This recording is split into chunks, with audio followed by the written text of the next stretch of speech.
Assalamualaikum warahmatullahi wabarakatuh. Bismillahirrahmanirrahim. Alhamdulillahi rabbil alamin wa bihi nasta'inu ala umuri dunya waddin.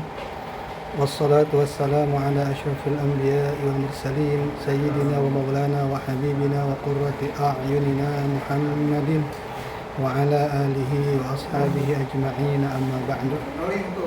Fa ya ayyuhal hadirun, usini wa iyyakum bittaqwallah, faqad fazal muttaqun. Para cinta hadirin hadirat yang dirahmati Allah Subhanahu wa taala, pada kesempatan ini saya Jainal Arifin selaku penyuluh agama Islam KUA Kecamatan Batu Jaya akan memberikan bimbingan penyuluhan melalui media sosial, dalam hal ini YouTube, yang insya Allah akan membahas tentang pengertian wudhu dalam perspektif 4 mazhab. Karena kita tahu bahwa wudhu merupakan satu ibadah, rangkaian ibadah yang menurut mazhab Syafi'i itu menjadi salah satu syarat sahnya di dalam kita melaksanakan sholat. Di antaranya adalah syarat sahnya kita melaksanakan sholat adalah yang sebagaimana dalam mazhab Syafi'i sampaikan adalah suci daripada hadas, baik hadas kecil maupun hadas besar. Hadas kecil bisa dihilangkan dengan berwudu, dan ini insya Allah kita akan membahas perspektif wudu, perspektif dari 4 mazhab, yakni mazhab Imam Hanafi, mazhab Imam Maliki, mazhab Imam Syafi'i, dan mazhab Imam Hambali. Para hadirin yang dirahmati Allah Subhanahu wa taala, sebelum kita membahas pengertian, definisi baik secara bahasa maupun secara ulama memberikan definisi tentang wudhu, terlebih dahulu kita akan membahas tentang apa yang menjadi dasar argumen dalam istinbat hukum para ulama memberikan istinbat hukum dalam berwudu ini. Karena sudah jelas nas yang dijelaskan di dalam Al-Quran perintah untuk melaksanakan wudu. Tetapi para ulama, wabil khusus dari 4 mazhab itu, memiliki pandangan-pandangan tersendiri di dalam menafsirkan daripada ayat yang menjelaskan tentang perintah wudu. Kita tahu di dalam Al-Quran Allah Subhanahu wa ta'ala berfirman, Ya ayyuhalladzina amanu idza kuntum ila sholati faghsilu wujuhakum wa aydiyakum wamsahu biru'usikum warjulakum ilal ka'bain, ila akhir ayah. Berdasarkan Al-Quran yang menjelaskan tentang perintah untuk melaksanakan wudhu tersebut, ya, para ulama wabil khusus mazahibul arba'ah, mazhab yang 4 itu memberikan pengertian dan memberikan tafsir tersendiri. Baik, sebelum kita jauh membahas tentang bagaimana wudhu melalui perspektif 4 mazhab ini, terlebih dahulu kita akan membahas tentang pengertian wudhu, definisi wudhu baik secara epistemologi maupun epistemologi. Wudhu secara bahasa, ya, secara bahasa itu berasal dari kata wada'ah. Wudhu itu berasal dari wada'ah yang memiliki makna al-hasan, yaitu kebaikan. Juga wudhu dalam perspektif bahasa juga memiliki makna an-nadhafah, artinya kebersihan.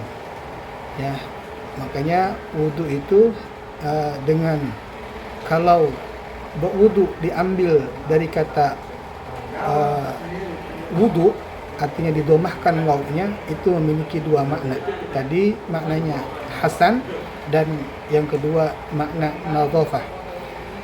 Ketika wudu dalam perspektif kata dengan harokat fathah, ya, wadu, ya, itu artinya air yang digunakan berwudu.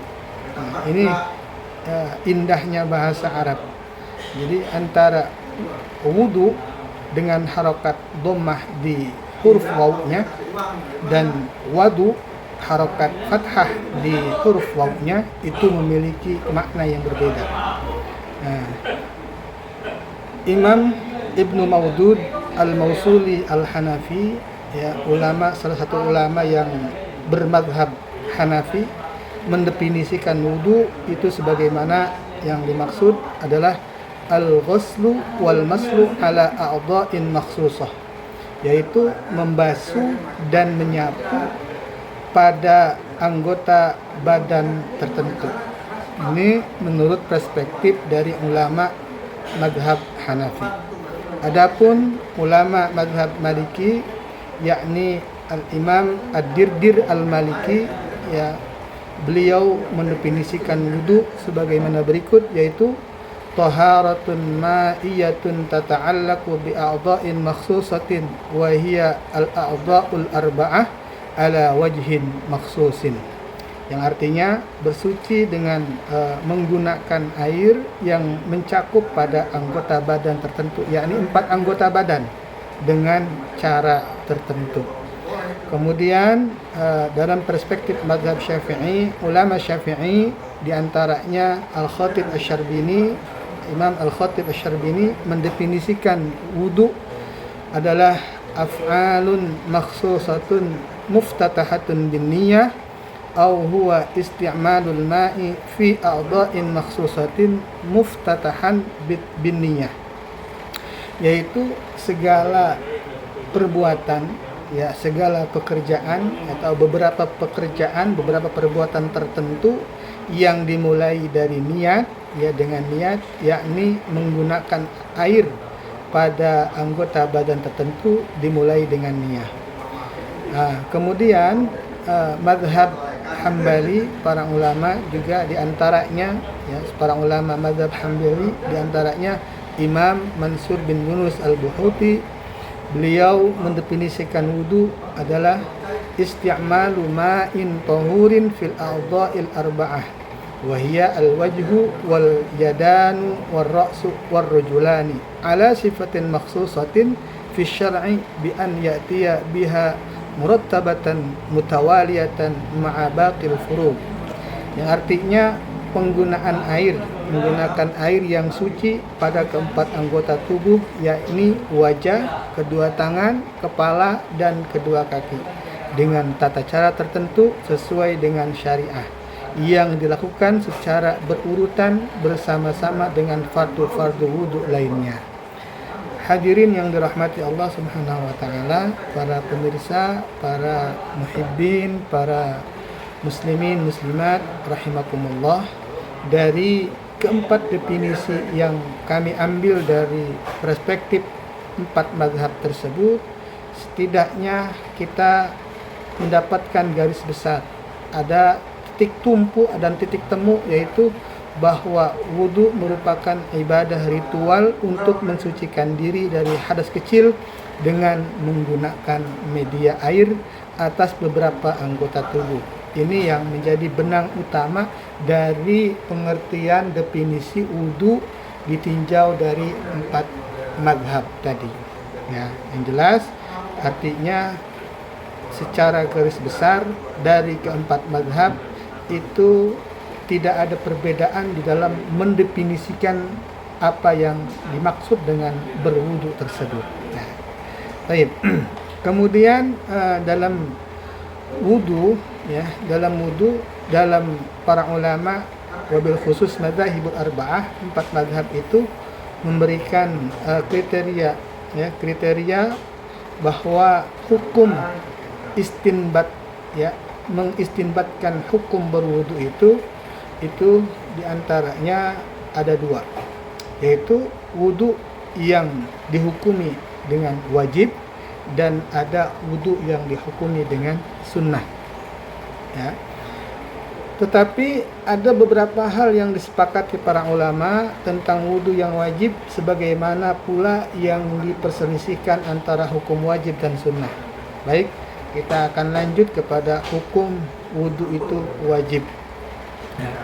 Maksud daripada hukum wudu itu wajib adalah praktek wudu yang wajib dilakukan sebelum melakukan beberapa aktivitas yang mensyaratkan sahnya.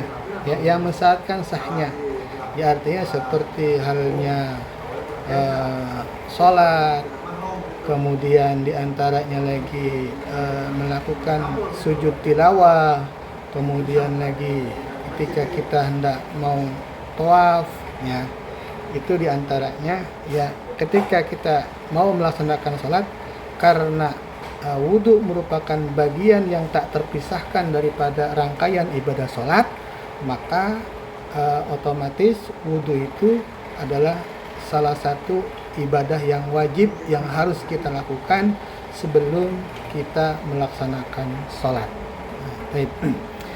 Kemudian juga ada para ulama juga ikhtilaf, artinya ada pendapat-pendapat ulama yang berbeda di dalam menghukumi apakah dalam satu ibadah itu diwajibkan untuk berwudu. Di antaranya menyentuh mushaf, ya. Menyentuh mushaf. Itu dari keempat mazhab itu berbeda pandangan, berbeda pendapat dalam artian ikhtilaf. Itu ada pendapat yang pertama ya menyentuh mushaf seperti halnya pendapatnya mazhab Syafi'i dan juga pendapat mazhab ya mayoritas para ulama, baik ulama dari mazhab Hanafi, mazhab Maliki dan mazhab Syafi'i dan mazhab Hambali sepakat bahwa diharamkan menyentuh mushaf Al-Quran bila seseorang dalam keadaan berhadas kecil. Itu sudah sepakat. Mana dasarnya? Ya, dasar dari mayoritas para ulama dari keempat mazhab ini itu dalam Al-Quran Allah Subhanahu wa taala berfirman la yamassuhu illal mutahharun. Dalam surah Al-Waqiah ayat 79 bahwasanya yang artinya wallahu a'lam bishawab, tidak ada yang menyentuhnya kecuali orang-orang yang suci. Baik. Ini diantara menyentuh mushaf ya, tetapi ya, diantaranya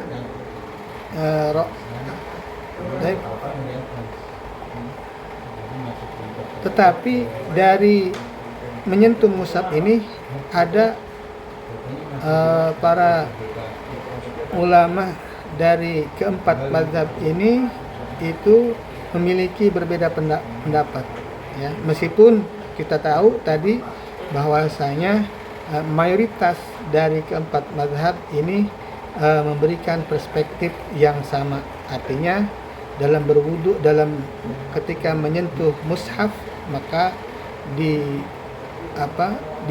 diwajibkan untuk memiliki wudu terlebih dahulu gitu.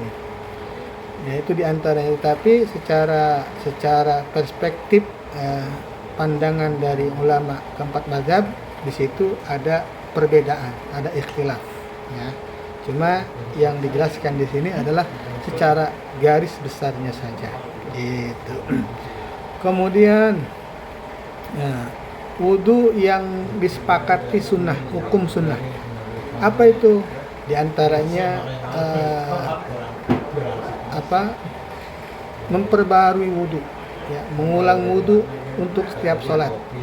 Contohnya seperti ketika pelaksanaan sholat zuhur dia sudah berwudu, kemudian sampai setelah pelaksanaan sholat zuhur dia masih punya wudu, kemudian ketika pelaksanaan sholat asar dia masih punya wudu, ya, artinya masih dalam keadaan berwudu.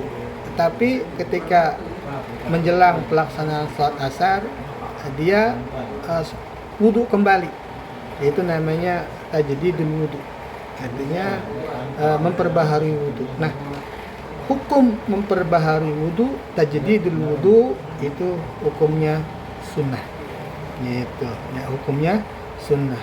Seperti halnya hadis yang menjelaskan dari yang diriwayatkan dari Abi Hurairah radhiyallahu an, bahwasanya laula an asyqa ala ummati la amartuhum 'inda kulli salatin biwudu'in wa ma'a kulli wudu'in bisiwakin. Rawahu Ahmad.